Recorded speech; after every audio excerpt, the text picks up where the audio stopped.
on daily tea. No taxation without representation. Colonists begin to boycott the Tea Act. Also today, township acts were passed and colonists began smuggling goods.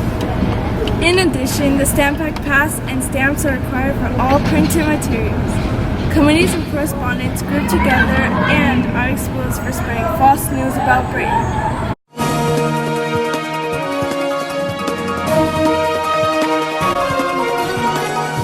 Good morning, fourth period. Here's your 11 o'clock news. Taxes over all printed materials. The Stamp Act encouraged colonists to buy and use stamps for printed materials to help support the defense of the colonies. This was passed in March 22, 1765. Items that needed taxes on them were legal papers and newspapers.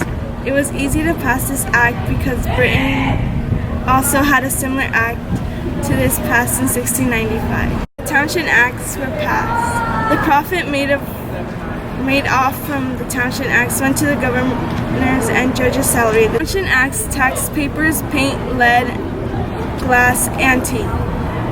This also gave British officials the right to search the houses and businesses of colonists. Colonists raged with fury since they had no representation in Parliament. This pushed them over the edge and resulted in boycotts to repeal the Township Acts. Raising taxes on tea, colonists outrage. Around a year ago, on May 10, 1773, Parliament passed the Tea Act. The Tea Act was meant to help support merchants by giving them money since they were suffering huge financial losses.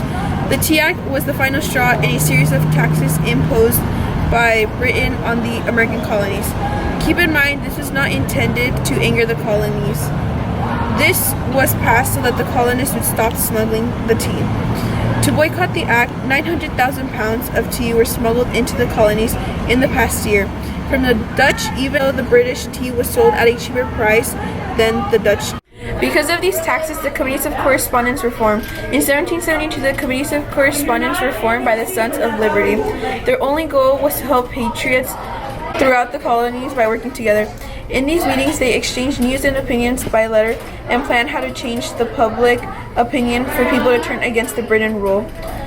One popular painting that was false claim was Paul Revere's engraving of the Boston Massacre. It was discovered that the Committees of Correspondence spread false news about Britain. Are you a loyalist or a patriot?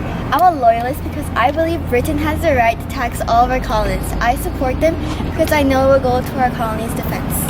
Thank you for joining us today. Have a great lunch, and this is your 11 o'clock news.